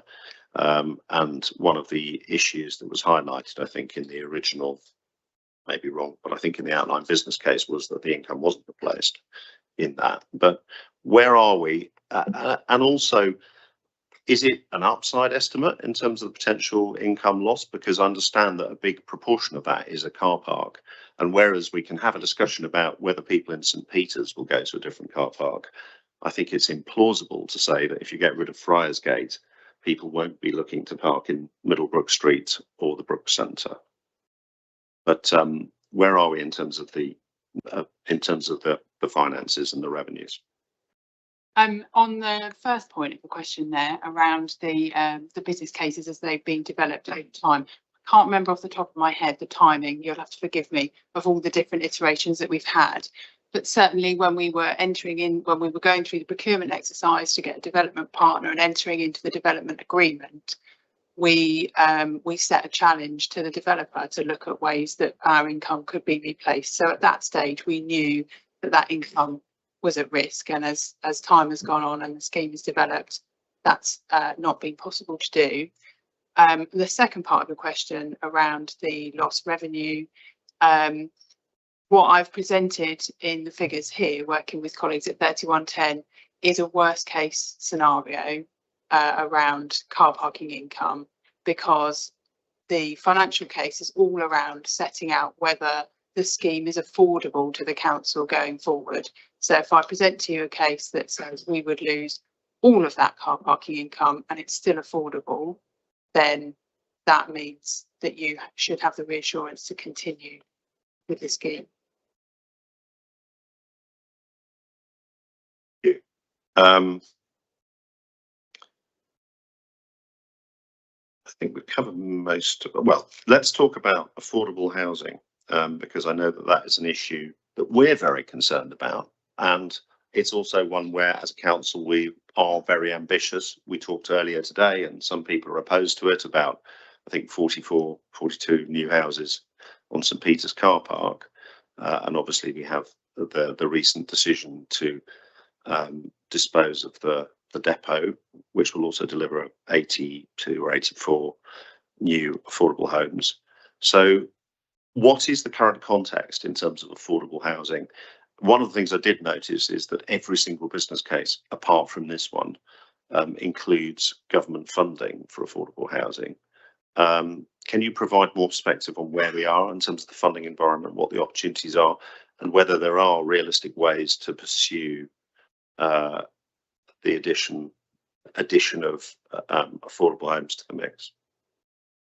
Thank you, Leader. As you'll be aware from the report, at the moment the scheme viability is not capable of providing any subsidy to deliver affordable housing. And ironically, if there was an affordable housing obligation, it would prevent us applying to Homes England for social housing grants to deliver affordable housing. So what's been set out in the report is we will continue to work with Jigsaw and look at trying to secure a social housing grant from Homes England. As already mentioned this morning, the government's just recently press released its affordable housing programme allocations. If we're successful in securing our social housing grants, it may place us in a position to acquire some of the units in future phases from Jigsaw and return those to affordable housing. Thank you.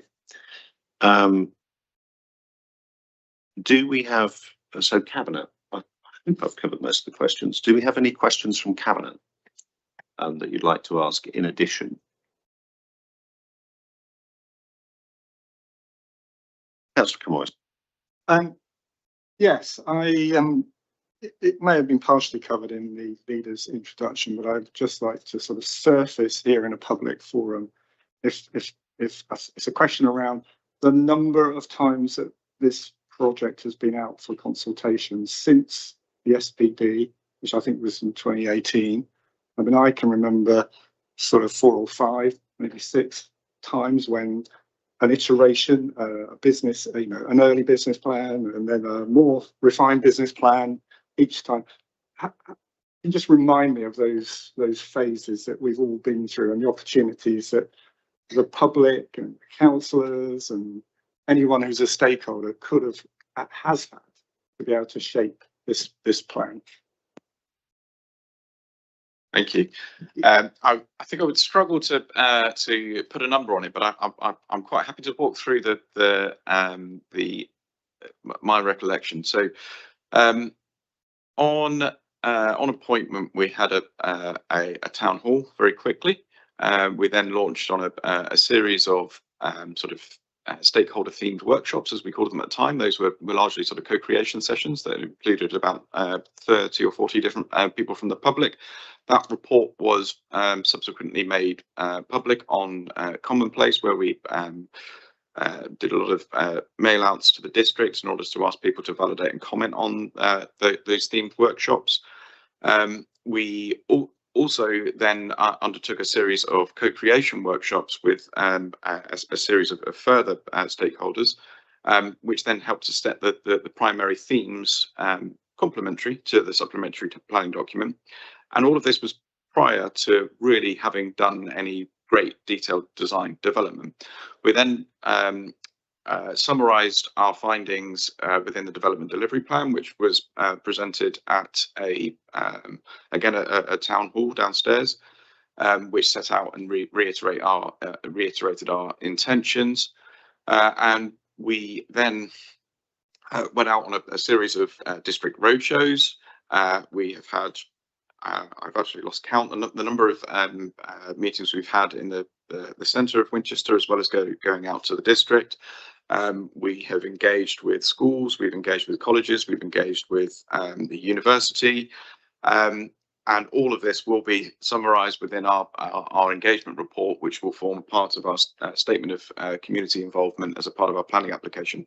But I think it's fair to say that it's been fairly extensive.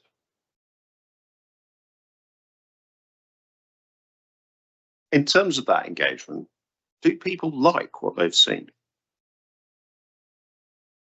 I think the principle of development is definitely very positive, but I think there's an interesting thing about architecture, full stop, that design, everybody's got an opinion about design. I think the overwhelming response is excitement and positivity. That's my feeling. Thank you very much indeed. I am, because this is quite an important one, going to just quickly make sure we've covered each of the sections of the paper in front of us. Sorry, any further questions? So I'm just going to quickly go through. If any questions occur to you as we're going through, that would be helpful. So looking at the papers, we'll come back to the council plan outcome. I'm assuming we agree with that. The financial implications, there is an exempt paper. Do people want to go into exempt session, or are you happy with the financial case that's laid out there without the need to go into exempt? And do any visiting councillors want to go into that? No. No? Yes. We'll take it at the end, but if you'd like to. Okay. So I think Councillor Paul is saying she would like to talk about that in a bit more detail. So there's the financial implications as laid out here. There's the purchase of the M&S car park. There's the question on the overage risk on Friarsgate Medical Centre. There's the joys of the legal and procurement implications. Any questions for Mrs. Kirkman? Workforce, property and asset, consultation and communication, outlining a lot of what Mr. Woolger's just talked about. The environmental considerations, which we've given a lot of weight to in our thinking. The public sector equality duty, data protection impact, risk management, and there are definite risks on this. So I don't know if people have any observations or thoughts on those, but I think they're fairly self-evident. And then in the supporting information, details about the planning application, the business case, which we'll come to in a minute. Deliverability, program and project management governance, risk management, the updated business case conclusion, bus infrastructure, commercial considerations. Do tell me to stop if you want me to. So those are the things in the main paper. We then have the 3110 updated business case based on REBA stage 1.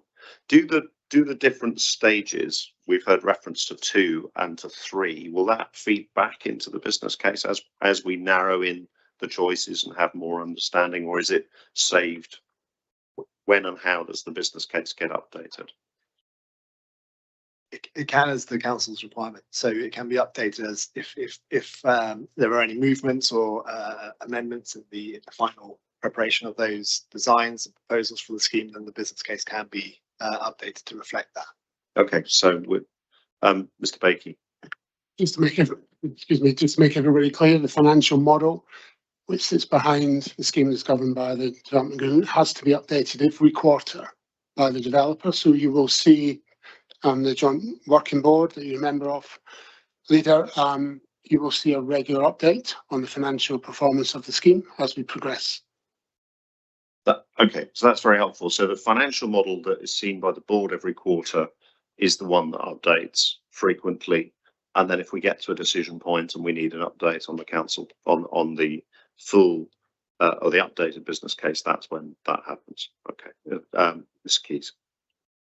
Yeah, just a reminder, Cabinet, that the reason that this business case has been updated and is before you today is in essence to ensure that as you make the decision to take the next step through the next gateway and give authority to enter planning, that you've had sight of the implications of the scheme as it stands at the moment, and that it still makes sense. You know, economically there's still a return, financially it's still affordable.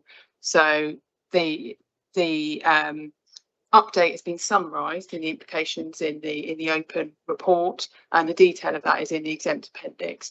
But what it's showing is that it is still positive benefits to the council, just to give you that confidence around making this decision and taking the next step.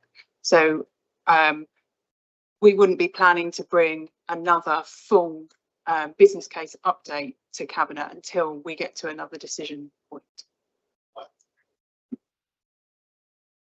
And just for reference, I think it's what it was the signing of the development agreement when we did the full business case. Right, so this is an update on that one, which needs to be taken as our base reference point. Good, thank you very much indeed. So again, I'm assuming colleagues have read this and considered the strategic case, economic case, commercial case, financial case, management case. God, we love the Treasury. And are happy with the summary and the conclusions. We have the equality impact assessment.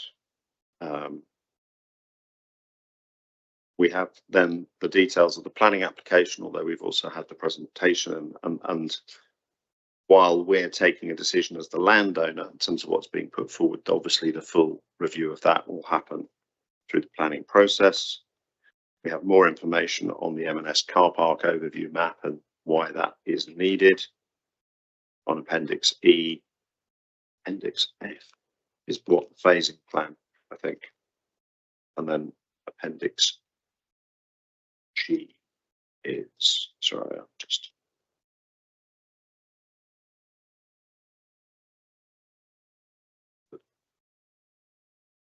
Right, Appendix F is outlining the interim bus solution, and Appendix G is showing the phasing plan.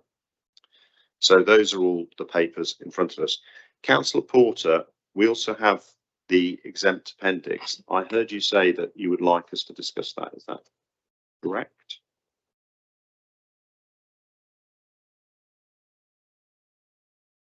I would have liked to just had some explanation of planning overage.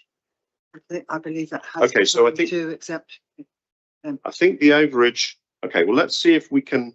The overage is covered in the main paper.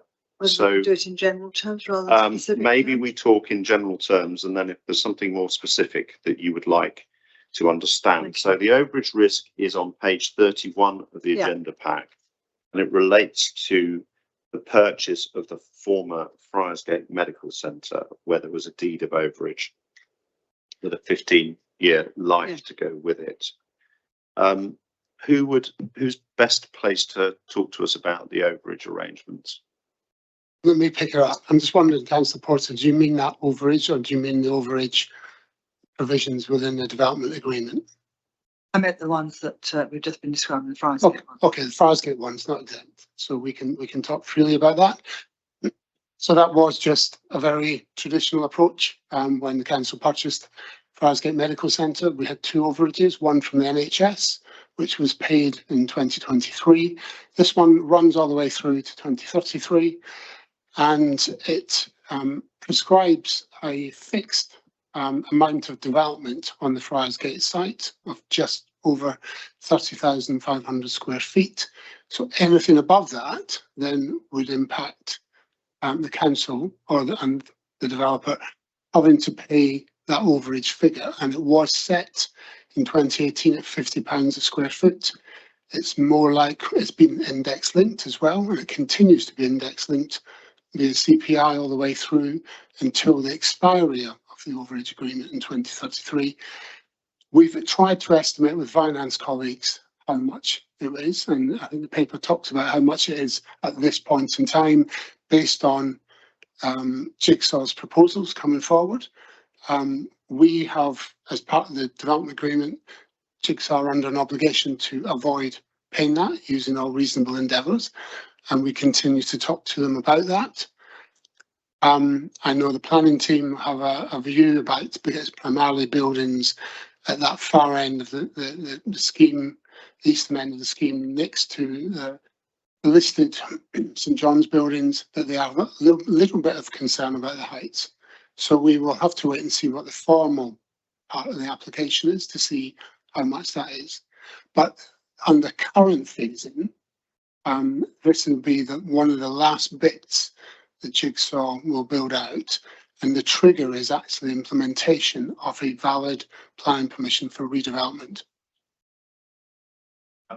And on page 43 of the agenda pack, there is also reference within the summary of the financial case to which actually I think ties into quite an important point, but maybe we can talk about without going into exempt.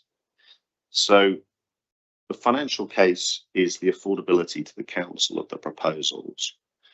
And there's quite an important point here, which is we are not at the end of the process. So we have not locked in the value of the scheme and the final business case. And in particular, there are two things with overage agreements within the development agreement, which effectively means that if the value of the scheme with planning is enhanced versus where we are today, then potentially as the land values go up, we get overage from that. And then the second thing is that the final values are based not on a model, but on the actual sales price of the actual homes or flats or whatever are made available.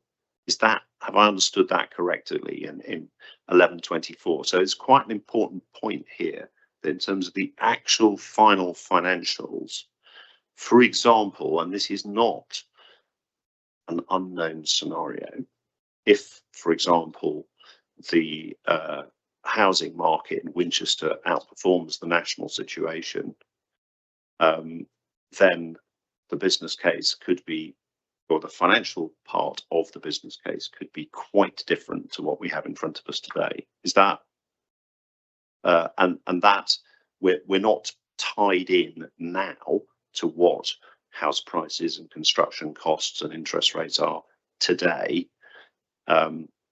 We do also need to be mindful of the fact that the world may change in a positive direction and that the council would see benefit from that. We can't assume that we have to, I think, for our insanity, assume that Russia will eventually leave Ukraine. And dare I say it, the conflict between the US and Iran at some point will come to an end. You know, lest we live in a particularly dystopian future ahead for all of us, in which case. I mean, have I understood that correctly? Yes, you have, and both planning and revenue overages are standard paragraphs that are included in development agreements and provisions between developing parties. So there's nothing unusual about those. I suppose where we set those values is when Jigsaw draw down the land. Now that's currently estimated to be September October next year, 2027.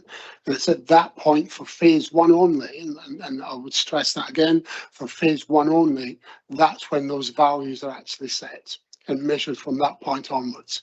Phase two remains until they are then drawn down as well.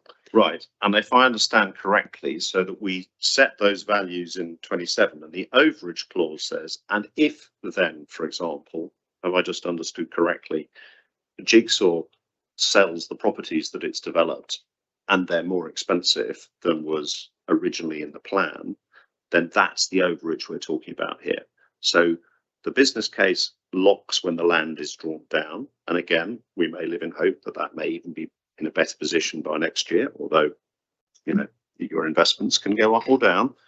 And then the overage says that if at a later point after that, the houses in phase one are sold at a higher price than is at the moment of drawdown, there is an overage clause for that as well. Is that, have I understood correctly? For the record, correct.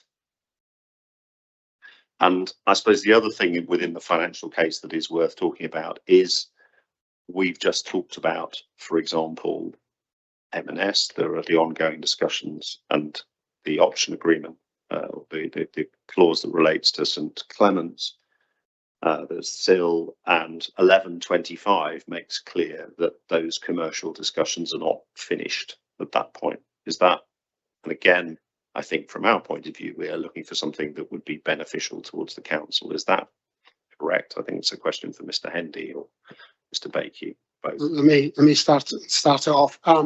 Just by way from me brought St Clements to you last time, and we made it very clear that the land was not going to be treated the same as the land that has gone into the development agreement. So that land, both St Clements, and if we then achieve the purchase of the M&S land, that sits outside the development agreement provisions. So they are sitting with a more commercial negotiation with Jigsaw around cost recovery from any scheme going forward. That's very helpful, thank you. Any further questions from colleagues on this? Jackie, are you happy after having had that discussion that we don't need to go into exam? Yeah, I'm happy that the risks on both sides have been explored. Thank you. Thank you very much indeed, but thank you for bringing up the topic because I think it was quite a rich area of discussion. Good. Are there any further questions on any other element of the paper? Any debate? There was a question from Councillor Lee about the decision point for a CPO, which I think was a fairly minor point, but he might want answering. That's a fair point. Mr. Hendy. Thank you, Lee. I think this relates to the M&S car park, and to date our discussions with M&S have been very positive. We jointly appointed valuers, so we're bound by the same valuation that's been received from those valuers for that car park. So really the recommendation asking for ability to resolve to seek CPOs a backstop position, but at this point in time we're positive we'll be able to conclude that successfully with M&S without need for that. Thank you very much indeed. Any debate? Colleagues want to comment on where we are? Proposals in front of us. Councillor Thompson. Thank you, Leader. Yes, I think that we're at an incredibly exciting part in this whole process here, which you know, our decision today is to give the go-ahead for Jigsaw to put in their planning application. And I think this is really quite a milestone for the council. The leader reminded us that it was 9.5 years ago when the previous scheme was defeated in a motion that I actually put to council. And it's taken all that time for us to get to this stage today. And so for people to say, oh, are we rushing a decision? Shouldn't we delay? Shouldn't we look at other options? No, it's taken 9 years to get to this point. What are you thinking? This scheme has been on the cards for even longer than that. 20 plus years, you know, before I moved to Winchester, it was on the cards. And when I got here 22 years ago, people were talking about it then. It really is time to start building this part, a neglected part of our town centre, so that it can actually bring new jobs, wonderful public realm. You know, we've seen the slides. All the people I've spoken to have looked at those slides and been to the consultations, and I'm only getting positive feedback from that. I think if you walk down the high street, there isn't a distinctive Winchester style. It's made up of all sorts of buildings built in all sorts of eras. So there isn't, you know, we're not Bath. We don't have that Georgian, you know, stamp on everything. Winchester has evolved over many years, and obviously this part of town has the right to evolve too. And it's been waiting absolute years for something to come of this. So I'm really in favour of taking that next step, getting the planning permission in and getting, you know, the work started, because I think it's hugely exciting. I think it's exciting for our residents, giving them really fantastic public realm, open spaces, play areas, lovely vistas through to different parts of the city that you cannot see right now, as well as jobs as well, providing jobs, because there are going to be commercial units within that as well as housing. So I'm really, really excited about this, and I think we should just get on and do it. Thank you very much indeed. Councillor Lair. I too think we should be celebrating the opportunity to move forward on this. I think one of the things we need to celebrate actually is that we're taking this decision in a fairly empty room. There are no people with signs outside saying don't go forward, the pitchforks aren't out. Actually, what we're seeing is that this is a scheme where lots of people have been and to see the consultation events. They've seen some of the proposals that are on the table, and they're quite happy with it. And I think while clearly there are aspects of this decision that we would rather not be taking, the opportunity to move forward and actually achieve something that people in Winchester want is, I think, one we need to be taking with both hands. I would also remind people that one of the reasons why the finances of this are not as good as we might like is that actually this is about achieving the extra requirements that people in Winchester have asked for. They want us to be sticking to the SPD heights. We could add a couple of extra floors and transform some of the finances, but we're not going to do that because the SPD was widely consulted on, and we know that that is what people broadly want us to achieve. Clearly, some things, time has moved on quite a lot since that was agreed. So things like the CPO as the backstop, we do need that to make sure that we can achieve the scheme we want. It's also around achieving our environmental aims, and that is also very important to us. The idea of, you know, just dithering about it and delaying until a new unitary comes into place, a unitary which may well care more about the centre of Andover than it does about the centre of Winchester, is not one that I think we should be taking. So I'm really happy that this has come before us today, and obviously we'll support it. Thank you very much indeed. Councillor Porter. Thank you. I know this has been a very hard decision to make in some ways, but a good decision to make, very good decision. And I was actually going to echo some of the points that actually Councillor Ernest made. Most developers, when they have a piece of land, have the opportunity to maximise the space on that site for buildings that will bring income. That often means higher buildings, but not in this case. In this SPD and in the emerging design, there's a significant link to reduced heights and amount of public space, which doesn't bring income, but does address the Winchesterness that we all wanted to seek, and we see the public seeking as well. The apprentices under the Middlebrook Street building are an example. I I've been to many other towns in hot countries. You walk under those appendices and you appreciate the shade they bring, but they don't bring income. And also the reuse and retention of old buildings on the site. That's been a real challenge to incorporate into any design. I'm really pleased we're there now. The vibrancy in the city centre is also a very keen part of what we wanted to build into this site. Hotels are very good, but they're seasonal. They don't provide the people that we want to see here every day of the year. And I fully support the fact that we're going for houses rather than rooms which might be filled on some nights of the year. So I do agree that I want to see this going forward. I'm pleased that we've got to a point where a business case is even feasible. And we think that this is a worthwhile project to go forward on. And certainly I'll be giving my support to this. Thank you very much indeed, Councillor Porter. Councillor Cromwelson. Yeah, thank you. This paper is the result of multiple phases of consultation and development plans. Perhaps arguably started with the SPD sort of 8-9 years ago. As anyone who's worked through a complete project planning process in any complex discipline will know, some initial, ambitious aspirations sort of rarely survive contact with reality, even in a stable economic and geopolitical environment.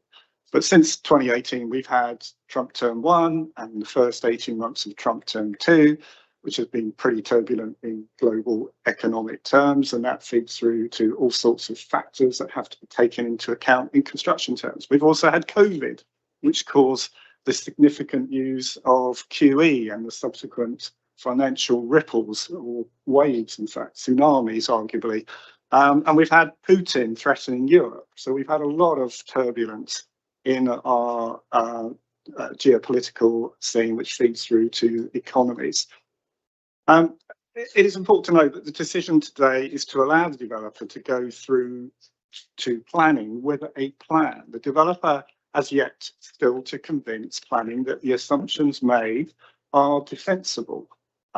If not, planning may require the developer has a rethink. It might be that the viability calculations at that point are more positive, and that could include something on affordable homes. And it's worth pointing out that today we've agreed a recommendation to move forward on affordable homes at St. Peter's Car Park.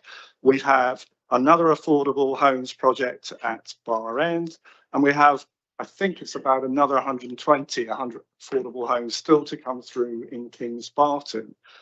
So I don't really buy the criticism that's levelled in that regard. The option of not approving the development partner to put forward a planning application is unattractive, to put it mildly, as I think it would be highly unlikely to create a better real plan, and it would add significant delays. And I think Winchester has waited long enough, as Councillor Thompson pointed out, since before she moved here. And while I was tempted to quote the strapline of a well-known brand of sports trainers, I decided I'll quote Jean-Paul Sartre, who said, "To remain indecisive is also a decision and usually brings about the worst consequences. By refusing to choose, you are simply letting circumstances or other people make the choice for you." So I'm supporting the recommendation to bring new life to a timeless city. Thank you, Councillor Cromwelson. Councillor Cutler. Thank you, Leader. I've very little to add, and my colleagues have covered virtually everything. But one of the things I would like to say at this meeting is to commend our partners. We've worked closely with them since the implementation of the development agreement. It's been not easy all the time, but we've developed a very good relationship, and they really have understood what's required in Winchester. And I think that's a really important aspect of this, and it's one of the reasons why I have confidence in them going forward. Thank you very much indeed. I think we've done everybody, haven't we? Yes, so I would also like to thank Jigsaw for all the work that they've done. It's been quite a journey. It's been I think Councillor Thompson and I pressed the starting gun nearly 10 years ago. And I think we have a great and attractive scheme which will, as has been said, bring new life to a timeless city, which is worthy of the place. Winchester is not always an easy place to do things. And I appreciate the challenge that we've had from scrutiny and from opposition parties. What I would say is that the product of where we are is not a product of decisions being made today. Ultimately, the decision that meant that, for example, Mr. Tate doesn't see the scheme that he wants today was taken 8 years ago when the SPD was agreed. And that effectively closed the door on a lot of what you would have wanted. In fact, arguably 9.5 years ago, where the decision was made to stop the Silver Hill scheme. And as we have moved through this process, there have been choices made, sometimes normally on an all-party basis, which have limited our options and made choices about how we balance environmentalism, scale, design, the different factors that need to be considered in this. You know, we could be making one of the classic ways to fix a scheme that isn't financially performing is to make it bigger, and that was ultimately what people deeply disliked about the Silver Hill scheme. We could be lowering environmental standards. We could be dialing back on public space, but those are decisions that aren't what the people of Winchester want us to do. There have been some headwinds. There are external factors. You know, the price, the impact, the general state of the economy, the state of COVID, global conflict. It's been not always a straightforward journey to get to this point. But I appreciate the discussion at the end. Maybe it's going a bit too far to say the darkest hour is before the dawn. But I thought it was useful that we captured the point about overage, that we captured the point about ways in which the financial picture can strengthen as the place strengthens. And we captured the point that it is not the end point. We have a great scheme in front of us. Winchester has waited long enough. I think it's time to move ahead. So, the recommendations in Cabinet in front of us are to note the updated business case as presented in Appendix A and exempt Appendix B, to approve the submission by Partnership and Places LLP, otherwise known as Jigsaw, of the planning application as outlined in Appendix D to the local planning authority, to approve a capital budget and expenditure of up to £450,000 funded by prudential borrowing to agree the surrender of the lease of the M&S car park in order to enable proposed bus infrastructure to be provided, to authorise the strategic director with responsibility for CWR to negotiate the surrender of the lease of the M&S car park in Tenner Street.